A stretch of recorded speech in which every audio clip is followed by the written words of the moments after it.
So from the previous video, we we defined something called the partition function.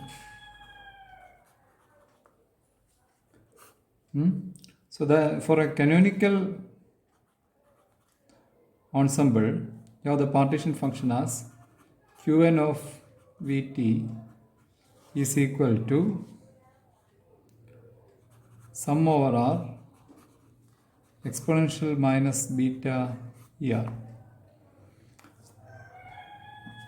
So now the question is that what is the significance or what is the exact physical meaning of the partition function?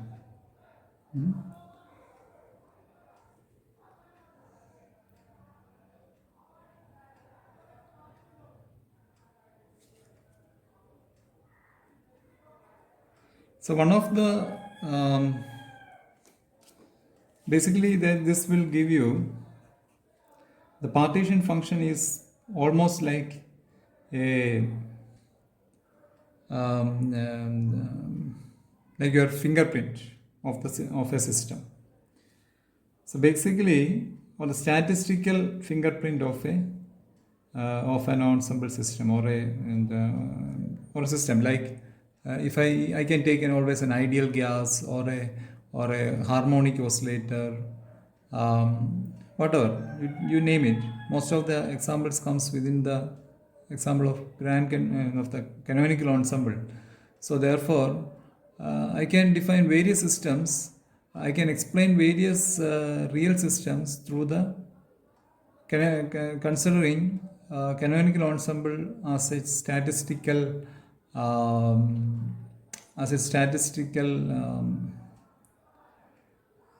analog of the microscopic phenomena in the system. So in this way, the partition function can be told as it describes the statistical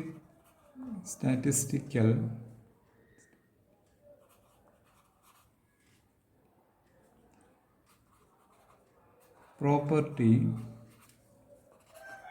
of a system. Right? Of course, the system has to be in thermal equilibrium. Of a system in thermal equilibrium.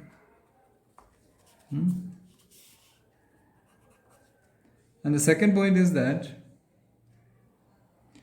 so summation over R exponential minus beta ER. So what is ER values? ER can be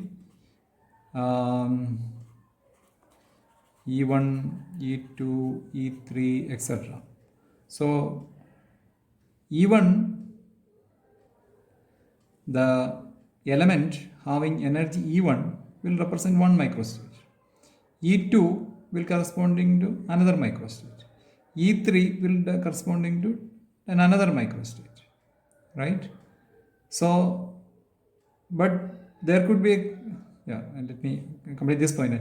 So basically it will give you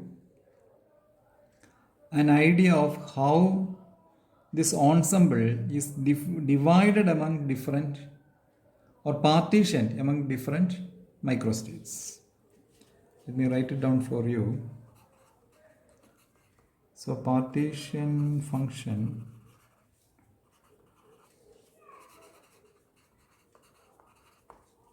describes how an ensemble is partitioned among various what? No, we'll not write energies, but partitioned among various microstates. So partition function describes how an ensemble is partitioned among various microstates. So that is a next point of it. So it first of all describes the statistical property of a system, like your fingerprint. Second is that the partition function describes how an ensemble is partitioned among various microstates. And another attractive point is that, okay, it gives you an idea of how it is partitioned. And not only that, it gives a weighted number of states. See, as I told you, you have E1, E2, E3. But there is always the case that one element is having, say, E1. The second element is having, say, E2. Third element is having E3.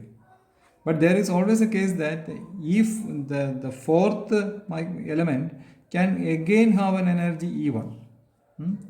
And say a fifth element can have E3 again. So, and a sixth element can have again E1. So basically, since this is a summation over here, I can tell that it gives a weighted number of states of a system it can occupy. So, as earlier I told you, normally in many books, this partition function is written by using the term capital Z. There's a reason for that, which is connected to the point which I'm going to tell you. So in German, the German word for sum of states is zusammen. Zusammen means sum of. So, in zusammen, the word the Z comes from the German word Z, German word zusammen over there. So that is why they use the word Z over there.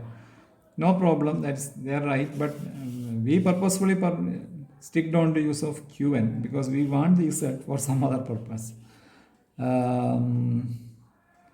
Which one can think that it fits there better or there. That's why. Here we are dealing with the classical system. Hope you remember that. So here in this regime we are defining the system by Qn. So yeah. So basically what I was telling is that it gives a weighted thing. So how can I write that?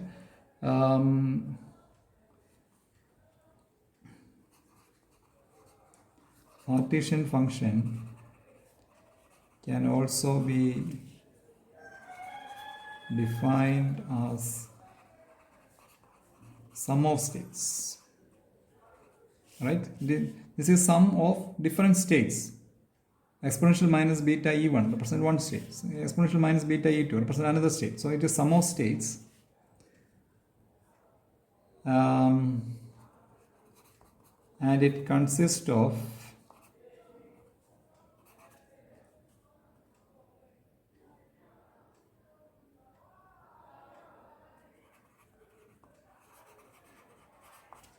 the weighted number of states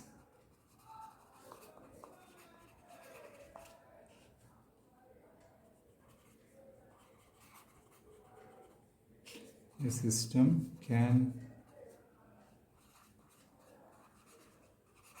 occupy. Another thing which I told you already,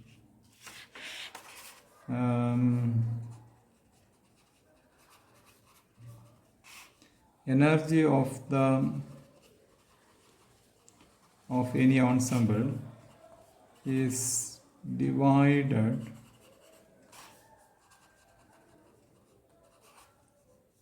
among various microstates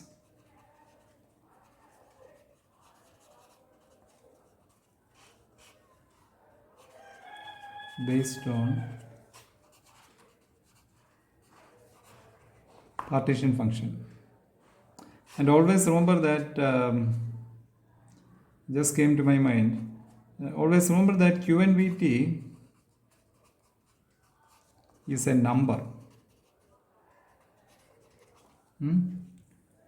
So of course when you find it out for different systems, it may sound like some kind of an equation, but the result of that equation must be some kind of a number like 5, 6, 10, 20, 100,000, 1 lakh, 1 crore, whatever it is, should be a number. And again, my question is that what is its dimension? Since it's a dimension, it's a number, and also this is a dimensionless quantity. This is a dimensionless quantity. No difficulty to understand. See, beta is 1 by kt, right? Beta is 1 by kt. Kt is again an energy. K into T is again, if you see the dimension of that, the beta is equal to 1 by kt, and that also kt is again an energy. Therefore, energy cancels. And this product, this equation itself defines that this is a dimensionless. It's a dimensionless quantity. Okay, that's all I remember about the characteristic or the significance of the partition function for the point.